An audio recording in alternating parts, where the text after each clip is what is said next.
Uh, Dad, why does Mom have all these domination videos on her tablet? Hannah's voice broke the silence in my office, and I almost knocked over my coffee. I turned to see my 17-year-old daughter standing in the doorway, her face a strange mix of disgust and confusion. She was holding Amelia's tablet like it might explode. What? I managed, my mind barely catching up with what she'd just said. I needed a tablet for my homework because mine died, so I borrowed Mom's from her desk, she said, her eyes wide. Then I found this folder, and it's full of weird stuff, like articles on making your husband submissive. It's gross. She handed it to me, looking horrified. I took the tablet, barely believing what I was hearing. Amelia and I had been together for nearly 2 decades, but we'd grown distant lately. Busy schedules, a teenage daughter, and her increasing time spent away from home at work functions had started to pull us apart. But nothing had prepared me for this. Thanks, Hannah, I said, trying to sound calm, though my mind was spinning. I'll take a look and talk to your mom about it. Let's keep this between us for now, okay? Hannah nodded, relieved. She left, closing the door behind her, but not before giving me one last look that said she'd never look at her mom's tablet the same way again. I sat down, opened the folder, and began scrolling through its contents, my heart pounding harder with each new file I opened. Videos, articles, guides on dominating a spouse. And the more I read, the more I realized these weren't just passing interests or random clicks. This was detailed, step-by-step stuff about control, manipulation, and, shockingly, intimidation tactics to train a husband. My wife, Amelia, the woman I'd spent 18 years with, was planning something. The air felt heavy as I sat there, scrolling through what seemed like Amelia's hidden world. Each file painted a picture of someone I barely recognized. Sure, things had been rocky between us, but I'd never imagined Amelia would delve into anything like this. In the depths of the folder, I found a document titled Plan for James. My stomach dropped as I clicked it open. The text was formatted like some kind of checklist. She'd outlined ways to make me compliant, with goals to reduce resistance and establish dominance. It was clinical, almost businesslike. There were even notes on withholding intimacy as a reward, making demands for household chores, and setting up rules to test submission. I could barely believe what I was reading. My own wife was plotting ways to manipulate me. One thing stood out: several references to a woman named Laura Lee. She seemed to be a kind of mentor or coach for this disturbing journey Amelia was on. There were notes like, Laura Lee suggests small steps first, and consult Laura on escalating punishments if James resists. It hit me like a punch to the gut. Amelia wasn't just experimenting. She was all in, so much so that she was getting advice from this Laura on exactly how to make me submissive. It was like I'd been cast in some twisted role without even knowing it. Before I could process it all, I heard Hannah call from the other room. Dad? Everything okay? I shut the tablet quickly, forcing myself to sound steady. Yeah, Hannah, I'm fine. Just catching up on some things. I knew I had to stay calm, but everything felt different now. I couldn't confront Amelia outright. I needed to understand just how deep this went, and if she was planning anything else behind my back.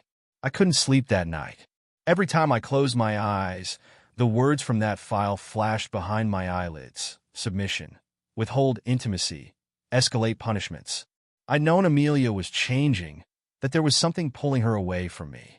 I'd chalked it up to age, to the routines we'd settled into after nearly 2 decades together. But this was something dark, something I couldn't have seen coming. I waited for days, looking for a moment when Amelia would leave the house long enough for me to search her things. Finally, that Saturday morning, she announced she was going to her work retreat, which I assumed was just another one of her increasingly frequent networking weekends. As soon as she left, I sat down in our bedroom and opened her laptop. After a few minutes of trial and error with the password, I managed to log in using a variation of her usual choice. There was emails, dozens of them, between Amelia and this Laura Lee. As I read, a sickening realization crept over me. This wasn't some casual advice column or a random interest in relationship dynamics. Laura Lee was actively guiding Amelia down a path to dominate me, step by step. The emails were cold, calculated. Amelia had written things like, James has always been so accommodating. He doesn't push back, just goes along with things, which makes me think he'll be receptive. It was like she was describing a project, not a husband. Laura's replies were equally methodical. Start by making small demands and increase them. Test his reactions. If he doesn't resist, he's ready for larger steps. One email in particular made my blood run cold. Laura had written, if he begins to resist or question your authority, remind him of what he stands to lose. Divorce can be a powerful motivator. I could practically hear the smugness in her tone, and I clenched my fists reading Amelia's reply. Good point. I'm sure he'll fall in line if he realizes how much is at stake. So that was the plan. My wife was ready to tear apart our life together, to use the threat of divorce as a way to bring me under her thumb. And she was confident that I'd just give in.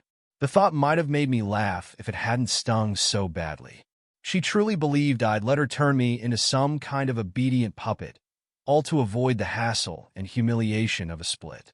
Amelia thought I'd just roll over, that she could wear me down until I was some kind of lapdog, ready to heal on command. Well, she was wrong. I closed the laptop, my mind racing. I knew I couldn't go straight to her with this. Not yet. I didn't know how far she was willing to go, but I did know that I needed a plan of my own. I dialed Nicole Wilson, the divorce attorney I'd looked up after the initial shock of Hannah's discovery. We'd had one brief conversation, but now I needed her full expertise. When Nicole picked up, I gave her a quick rundown of what I'd found, my voice low and steady. James, she said, after a moment's pause, this is serious. If she's willing to use these tactics against you, it's only a matter of time before she escalates. We need to protect you, and we need to be smart about this. Do you have access to her financials? Not yet, I said, feeling the full weight of her words. But I can get it. Good. Get everything. I'll work on the paperwork. When she realizes you're not the submissive husband she expected, she won't hesitate to play hardball. Let's make sure you're ready. Hanging up, I felt a sense of resolve start to settle in. Amelia wanted a power play? Fine. I'd be more prepared than she could ever imagine.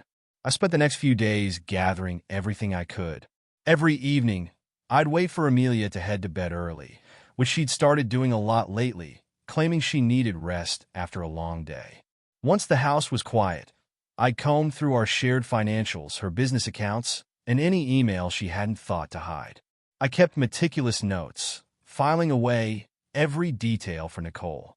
Then one evening, just as I was getting ready to sift through Amelia's latest messages, Hannah walked in, her face tense. Dad, she said softly, can we talk? I set down my notebook and motioned for her to sit. Of course. What's on your mind? She looked down, twisting her fingers, as if searching for the right words. I know things are weird between you and Mom. I didn't want to say anything because I didn't think it was my place, but I'm worried about you. I forced a smile, though my chest felt tight. Hannah, I appreciate that. But your mom and we're just going through a rough patch. It happens. She shook her head. Dad, it's more than that. Mom's been different, and not in a good way. She's always on her phone or hiding things. And that time I found those files, it wasn't the first time I noticed something weird. I took a deep breath, steadying myself. Hannah deserved to know the truth, at least part of it. Look, Hannah, your mom's going through something. I don't know all the details yet, but I want you to understand that I'm handling it. I don't want you to worry. She bit her lip, her eyes searching mine. Dad, I know you're strong, but I just don't want her to hurt you. Or us. I gave her hand a reassuring squeeze. I promise, Hannah, whatever happens, I'm here for you. And I'm not letting anyone, not even your mom, tear us apart. After she went to bed, I sat there, feeling more determined than ever. Amelia's actions weren't just affecting me. They were breaking down our family. I knew that if she was willing to manipulate me this way, she could turn on Hannah just as easily. I couldn't let that happen. The next day, I told Nicole everything, even my suspicions about Laura Lee's influence over Amelia. She was quiet for a moment, then said, James, I've seen people change under the sway of others. It sounds like this Laura Lee character might be encouraging Amelia to do things she'd never have considered on her own. So what do we do? I asked, feeling that creeping anger return. Do we try to confront her about Laura? Nicole's voice was calm but firm. Not yet. Laura's influence on Amelia is dangerous, but it's indirect. What's more important right now is that you prepare for what Amelia might do next. We need to assume she's capable of anything. I nodded, understanding. Amelia had already crossed several lines. Who knew what else she'd try? Here's what I'd suggest, Nicole continued. Lay low for now. Don't give her any reason to suspect you're onto her. But if she escalates, if she starts pressing you or making demands, we'll have everything we need to counter her.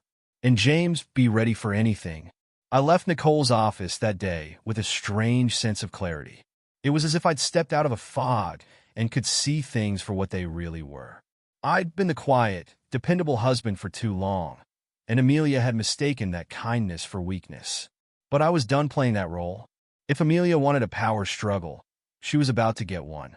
And this time I wasn't backing down. I didn't have to wait long. A week after my meeting with Nicole, Amelia made her move. It was a Thursday evening, and I'd just gotten home from work, setting my keys down when she appeared in the kitchen doorway. James, we need to talk, she said, her voice clipped, almost rehearsed. I could tell from her stance and the look in her eyes that this was going to be a performance. I took a deep breath, steadying myself. All right, I replied calmly. What's on your mind? She gestured to the dining table, as if she'd been waiting for this moment. I sat, and she took the chair across from me, folding her hands primly on the table as though we were negotiating a contract. In a way, I suppose we were. James, things between us have changed, she began, glancing down at her hands before looking back up. I think we both know that. I didn't respond, letting her lead. The silence hung between us, pushing her to keep going. We've been together a long time, she continued, her voice low and steady. And I think it's time for some adjustments. Changes that will make things more fulfilling for both of us. Adjustments? I asked, raising an eyebrow, as though I had no idea where this was going. Inside, I could feel my pulse quickening. Yes, she replied, her expression hardening. I want to make our relationship different. I've been talking to a mentor, someone who understands how to bring the best out of a partnership. She's taught me that relationships can thrive when there's a clear structure. Structure? I repeated, feigning ignorance. What kind of structure? Amelia leaned forward, her eyes gleaming. I want you to trust me, James. Trust that I know what's best for us, that I can lead us to a better place. And to do that, I'll need you to be open-minded. I'll need you to follow my guidance.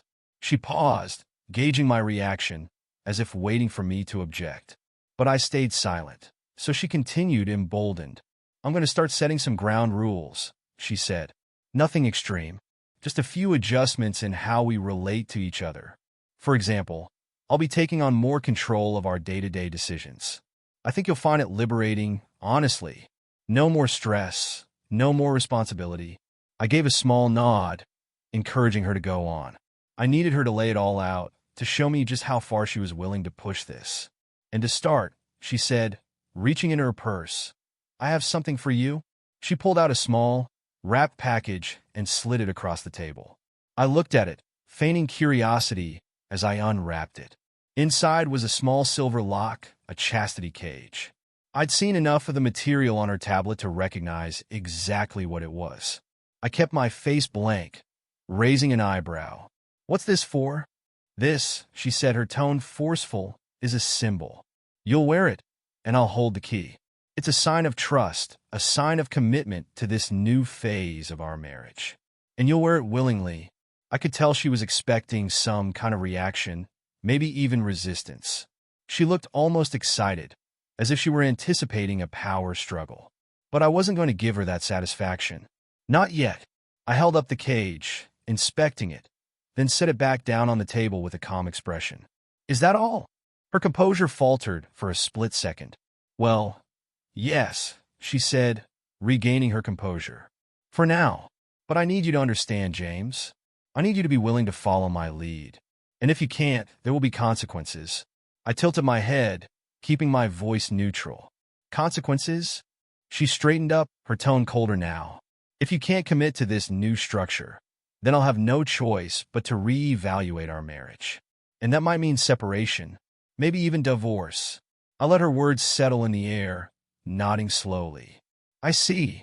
Amelia watched me closely, waiting for my reaction, but I kept my expression unreadable. I could see the flicker of frustration in her eyes. She wanted to provoke me, to get a rise out of me. But I wouldn't give her that. I'll consider it, I said finally, pushing the cage back toward her. But give me some time. After all, this is a big change, don't you think? She blinked, clearly taken aback. This wasn't the response she'd rehearsed for. She'd expected a fight, maybe even hoped for one. But instead, she nodded, clearly uncertain. All right, James, but don't take too long. This is happening, whether you're ready or not. I nodded again, watching her carefully as she stood up and left the room. As soon as she was gone, I let out a breath, feeling the tension finally release from my shoulders. Amelia thought she'd won this round, but she had no idea that I was already 3 steps ahead of her. Over the next few days, I played my part carefully. I kept things steady, acting as if I were considering her demands. Amelia, emboldened by what she saw as my compliance, began subtly taking more control around the house. She'd leave me reminders of tasks she expected done before she got home, each request sounding less like a question and more like an order. I continued with the routine, feigning submission, all the while gathering more evidence and preparing with Nicole.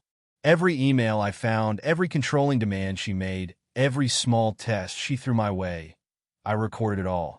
I was building a case, brick by brick, for the moment I'd finally take action.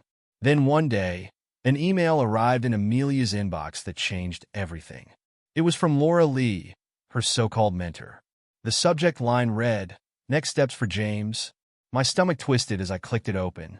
"Amelia," the email began, "it sounds like James is moving right along, just as we'd hoped. Good job with the structure talk.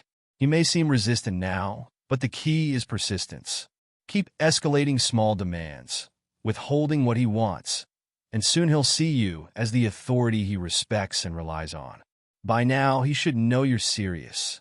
If not, remember, divorce is an option to motivate him. He'll bend, or he'll break. Either way, it's your choice." I stared at the screen, a mixture of disgust and anger bubbling up in me. Laura was instructing my wife to systematically break me down, to make me into something I barely recognized. And Amelia was following her advice without a second thought. But the email went on. "Oh, and remember, you mentioned he's more docile than you expected. That's good. Soon, you want to introduce him to the third. Start with subtle hints, but when the time's right, make it clear. Bring him into the fold. Amelia, make him understand that you're the one in charge here. Keep me posted, and let me know if you need any help with this step. You're on the brink of a breakthrough." The third. My blood ran cold as I realized what this meant. Amelia wasn't just trying to control me.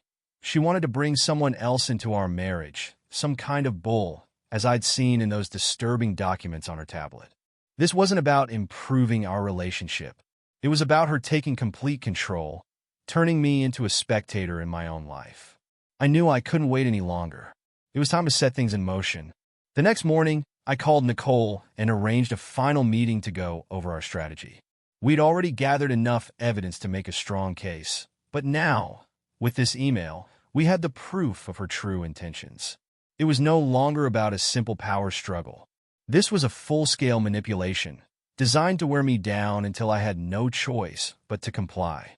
Nicole's voice was reassuring as she outlined our approach. "James, with this new information, we're in a strong position.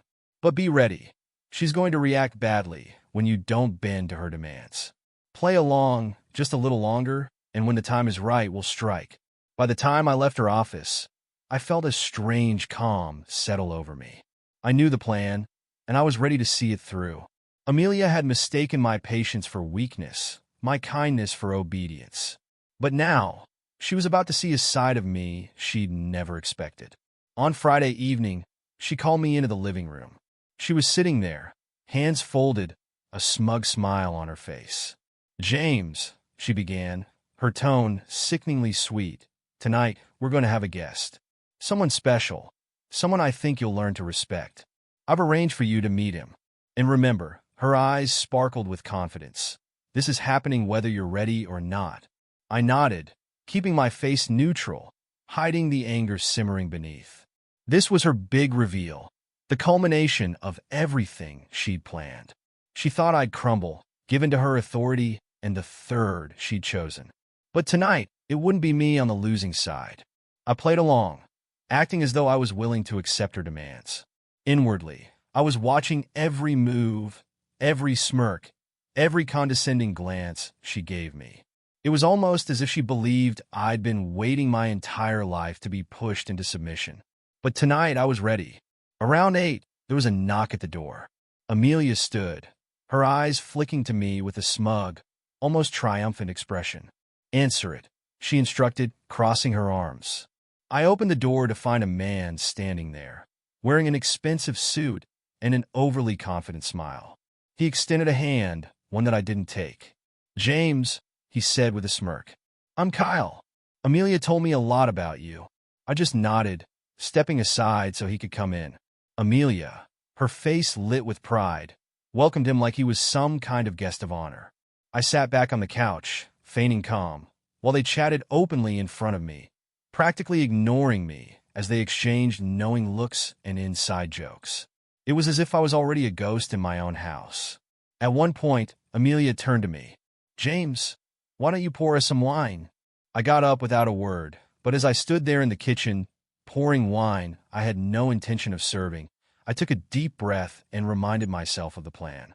Tonight, this facade would shatter. When I returned to the living room, holding an empty glass as if I'd forgotten the wine, I said calmly, "Actually, I have something I'd like to say first." Both of them looked at me, Kyle with an amused smirk, Amelia with a raised eyebrow, as though I'd broken some unspoken rule. She tilted her head, her eyes flashing with impatience. "James, now's not the time." "Oh, I think it is," I interrupted, my voice steady but loud enough to cut through the tension. "Because tonight I'm done with this. All of it." Kyle's smirk faded a bit, and Amelia's face hardened as she glanced between the two of us, realizing something was off. "What are you talking about?" she asked, her voice edged with disbelief. I pulled a folder from the end table drawer, the one I'd kept hidden for weeks, and tossed it onto the coffee table. "This is everything, Amelia. Every email, every chat with Laura Lee, every scheme you cooked up to try to manipulate me. It's all there, and I have copies with my lawyer." Her eyes widened as she opened the folder, flipping through the pages. Her face turned pale as she registered exactly what I'd gathered. Her entire plan, right there in front of her. Kyle shifted uncomfortably.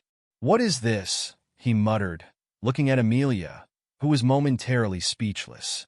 I didn't wait for her to find her voice. "Kyle, did you know Amelia has been actively plotting to control me? To use me, push me around?" And I smiled coldly. "Oh yes, even bring you into this little circus?" Kyle's expression went from smug to horrified. He glanced at Amelia, his jaw clenching. "Is this true?" But Amelia barely looked at him. Her gaze was fixed on me, and I could see the panic setting in. "James," she stammered, her tone switching from arrogance to desperation. "You don't understand. It was supposed to be something exciting, something new. I never meant for it to go this far." I shook my head, feeling a sense of calm wash over me. "You took advantage of my kindness and mistook it for weakness, Amelia. But I'm not weak, and I won't be part of whatever sick game you've been playing." Kyle, now looking entirely out of his element, muttered something about needing to go, but I stopped him. "Actually, Kyle, you'll want to stay for just one more minute." I picked up my phone, dialed the number I'd saved earlier in the week, and waited. After a couple of rings, a woman's voice answered. "Hello, Mrs. Randall? This is James Goodman. I'm here with Amelia and your husband, Kyle," I said, not breaking eye contact with Amelia. "You might want to know what he's been up to." There was silence on the other end before she replied, her voice tight. "I'll be right there." I hung up and looked back at Amelia, whose face was now a mask of pure shock. "James, please," she whispered, her voice trembling. "Let's talk about this, just the two of us. We can work this out." But it was too late. I was done being manipulated, done pretending. Tonight, Amelia would face the consequences of her choices, and I was finally free. As we waited, Silence hung heavy in the room. Amelia's confidence had melted into desperation, while Kyle stood awkwardly near the door, looking as though he'd rather vanish. I kept my gaze steady, watching Amelia's face as reality set in. A few minutes later, there was a loud knock at the door. I opened it to find a woman who I instantly recognized from the photos Kyle had once shared on social media. She was calm, but resolute, her eyes flicking past me to land on her husband. Kyle's face went pale. "Kyle," she said, her voice like ice. "I thought you were at a client meeting. I guess I was wrong." Amelia looked between us all, the tension thickening with every second. I turned back to face her, feeling an unexpected sense of relief and finality. She was scrambling now, but I wasn't about to give her an inch. "Kyle," I said, nodding toward the door, "I think it's time for you and your wife to go. You both have a lot to discuss." He gave a curt nod, avoiding his wife's gaze as he moved toward the door. But before he left, he shot Amelia one last look, a mixture of resentment and regret. She stood there, looking as if she were watching her whole plan collapse in real time. As the door closed behind them, Amelia and I were left alone, the weight of everything sinking in. She tried to regain her composure, reaching out as if to take my hand. "James, please," she began, her voice breaking. "I know I made a mistake, but we can fix this. We can go back. I'll make it right." But I shook my head, stepping back. "You planned to control me, humiliate me, and threaten me with divorce if I didn't comply. You made sure every move was calculated. You betrayed my trust, and I'm done pretending it didn't happen." Her shoulders sagged, and for a moment, I thought she might fall to her knees. She pleaded, but her words sounded hollow. The Amelia I thought I knew was long gone, replaced by someone willing to tear apart our lives for a twisted sense of excitement and power. In the days that followed, I finalized everything with Nicole. Amelia and I went through the divorce proceedings, and I made sure it was clear I wasn't backing down. With the evidence I'd gathered, it didn't take long for things to reach a settlement. Amelia lost a significant share of our assets, and I took sole custody of our home. Kyle's wife filed for divorce too, making him face the consequences of his betrayal. In the end, Amelia moved out, and Hannah chose to stay with me. Our home was no longer filled with tension and suspicion. Instead, it was a place where we could heal and rebuild. Amelia had mistaken my kindness for weakness, but now she understood. Sometimes, silence holds a strength far greater than any show of power. And as for me, I was free, finally and completely.